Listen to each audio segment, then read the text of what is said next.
షాద్ నగర్లో దళిత మహిళపై పోలీసుల దాడి, విచక్షణారహితంగా కొట్టిన ఇన్స్పెక్టర్.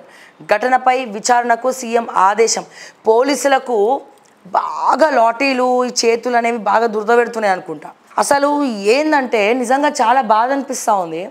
సో నేను మన కమిషనర్స్ కూడా చాలా స్ట్రిక్ట్గా ఉన్నారు. నేను చెప్తా ఉన్నాను, సార్ మీరేమో మంచి మంచి పొజిషన్స్లో ఐపీఎస్ క్యాడర్లో కమిషనర్ హోదాలో ఎవరైనా మీ దగ్గరకు వచ్చినప్పుడు చాలా గౌరవంగా మాట్లాడతారు సార్, గారు అని సంబోధిస్తారు. సో అద్భుతంగా మీ దగ్గరకు వచ్చినప్పుడు మీ హోదాను కూడా పక్కన పెట్టి రెస్పెక్టెడ్ వేలో మాట్లాడతారు. కానీ సార్ చాలా చాలా చాలా పోలీస్ స్టేషన్లో నేను ఒకటే చెప్తా ఉన్నాను, రాచకొండ కమిషనర్ గారు కావచ్చు, మన సైబరాబాద్ కమిషనర్ కావచ్చు, మన హైదరాబాద్ కమిషనర్ కావచ్చు, సో వీళ్ళందరూ కూడా వాళ్ళ ట్రాక్ రికార్డ్స్ చూస్తే చాలా అద్భుతమైనటువంటి ట్రాక్ రికార్డ్స్. సో అందుకే అనిపిస్తుంది అటువంటి ట్రాక్ రికార్డ్స్ ఉన్న వాళ్ళు ఎప్పుడు కూడా ఒదిగి ఉంటారు, ఎంత ఎదిగినా ఒదిగి ఉంటారు, చాలా జాగ్రత్తగా మాట్లాడతారు అని చెప్పి. సో ఎంతో ఔన్నత్యంతో ఏ సమస్య ఉందని చెప్పి మీరు అపాయింట్మెంట్లు తీసుకున్నా అద్భుతంగా మాట్లాడతారు సార్. ఎక్కడ కూడా తప్పిదాలు ఉండవు. అందులో ఎవరు వచ్చినా సరే చాలా గౌరవప్రదంగా సంబోధిస్తారు మీరు. ఇటువంటి పరిస్థితిలో సార్ మీ సిఐలు ఎస్ఐలు సార్, ముఖ్యంగా ఎస్ఓటి పోలీసులు, సిఐలు ఎస్ఐలు వీళ్ళందరూ కూడా విచక్షణ కోల్పోయి ఇష్టానుసారం ఇక బూతులే వాళ్ళ నోట్లన్నీ బూతులే సార్ సామాన్యులు మాట్లాడితే ఎట్లా ఉంటుంది, అదే కాకీలు మాట్లాడితే ఎట్లా ఉంటుంది అనేది ఒకసారి మీ ఎస్ఐలను సిఐలను పిలిపించుకొని సమీక్షలు జరిపి ప్రజలతో ఎట్లా ఉండాలా, ఎట్లా ఉండకూడదు, ఏమైనా కేసులు వచ్చినప్పుడు వాళ్ళని ఎట్లా ట్రీట్ చేయాలా. సార్ కేసులు వ్యక్తిగత కక్షల మీద కూడా పెట్టుకుంటారు సార్. అయితే ఆ పార్టీ పెట్టుకుంటుంది, లేకపోతే ఈ పార్టీ పెట్టుకుంటుంది. సో ఎవరో ఆ వాస్తవాలు నిజాలు తెలిసే వరకు మీరు సక్రమమైనటువంటి దారిలో నీతిగా నిజాయితీగా ఎంక్వైరీ చేయాలి సార్. సో అట్లా కాకుండా సార్ మీరు పర్సనల్ కక్షలు పెట్టుకోండి సార్. ఇప్పుడు మేము ప్రజావాణి కార్యక్రమం స్టార్ట్ చేసినాం. సో దాంట్లో చాలా కంప్లైంట్లు సిఐల మీద ఎస్ఐల మీద వస్తూ ఉన్నాయి సార్. వాళ్ళ వ్యక్తిగత కక్షల గురించి, లేకపోతే అవతల పార్టీకి అమ్ముడు పోయి వాళ్ళ దగ్గర డబ్బులు తీసుకొని వాళ్ళ దగ్గర డబ్బులు తీసుకొని సో ఆ డబ్బులు తీసుకొని వీళ్ళు మేనేజ్ చేస్తూ ఉన్నారు సార్. సో ఇది ఎంతవరకు కరెక్ట్ అని నేను అడుగుతా ఉన్నా. సో సామాన్యుల డబ్బులు తీసుకొని మేనేజ్ చేయడము, అక్రమ కేసులు పెట్టడం ఒక ఎత్తు. అండ్ ఇంకా ఏం జరుగుతుందంటే సార్, డిటెక్టివ్స్ కొంతమంది పోలీసులతో కుమ్మక్కయ్య సార్, నేను చెప్తా ఉన్నా ఫోన్ ట్యాపింగ్ వ్యవహారం గత ప్రభుత్వంలోనే ఇది జరుగుతూ ఉంది. అది ఇప్పుడు కూడా కొనసాగుతూ ఉంది. గత ప్రభుత్వంలో జరుగుతూ ఉంది, ఇప్పుడు కూడా కొనసాగుతూ ఉంది. ఎట్లా అంటే సార్, డిటెక్టివ్స్ ద్వారా ఎస్ఐలకు సిఐలకు 30,000 40,000 సార్. ఇప్పుడు నేనున్నా నా నెంబర్ అందరికీ తెలుసు అనుకుందాం. నా నెంబరు ఒక పోలీస్ స్టేషన్లో పెట్టేసి నీకు 30,000 ఇస్తా, ఎవడన్నా సావ్య ఇన్ఫర్మేషన్ కావాలి, లేకపోతే ఇంకేమైనా కావాలి, లేకపోతే ఇంకోరిదైనా కావాలి అనగానే సార్ ఈ ఎస్ఐలు సిఐలు వాళ్ళ యూనిఫామ్లను కూడా మర్చిపోయి సార్ అక్రమంగా డిటెక్టివ్లకు డేటా మొత్తం ఇస్తున్నారు సార్. ఎప్పటికప్పుడు స్టెప్ చేసుకుంటున్నారు సార్.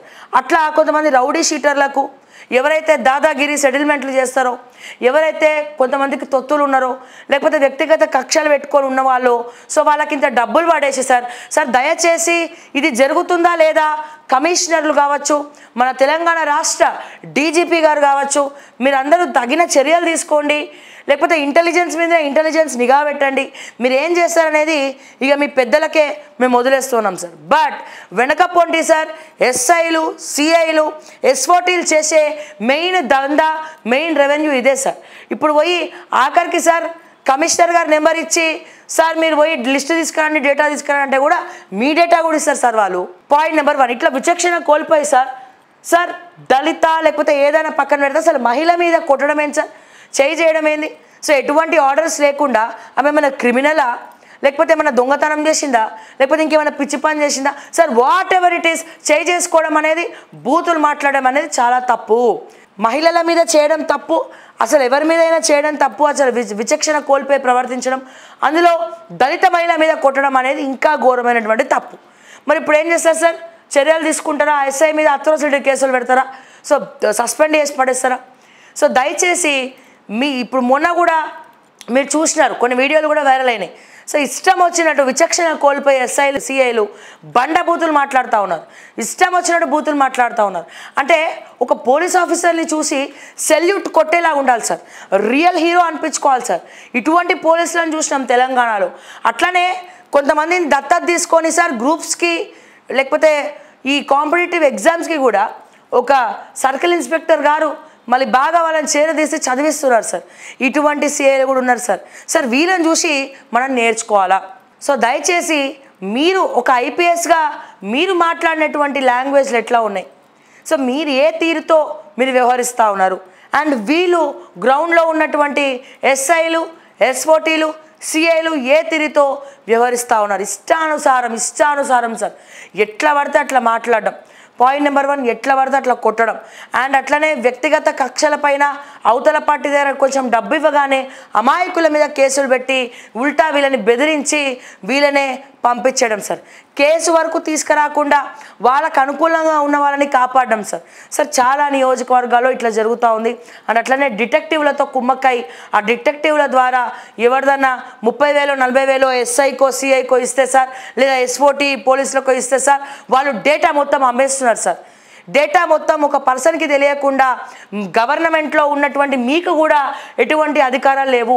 ఇన్ఫ్యాక్ట్ వాళ్ళు మావోయిస్ట్లో, నక్సలైట్లో, లేకపోతే దొంగలో, లంగలో, లేకపోతే దేశద్రోహులో, లేకపోతే గవర్నమెంట్, లేకపోతే ఎవడన్నా మర్డర్ ప్లాన్లు చేస్తే తప్ప సార్ సామాన్యుల పట్ల నిఘా పెట్టి వాళ్ళ ఫోన్లు ట్యాప్ చేసి ఇష్టం వచ్చినట్టు బిహేవ్ చేస్తే కాదు సార్. సో దయచేసి మరి ఎవరెవరో డిటెక్టివ్లతో కుమ్మక్కయ్యిండ్రు, మరి 30,000-40,000 ఎవరెవరు తీసుకుంటున్నారు. ఇది గత ప్రభుత్వం నుంచి ట్రెండ్ ఫాలో అవుతోంది, లాస్ట్ 2 years నుంచి అది ఇప్పుడు కూడా కొనసాగుతూ ఉంది.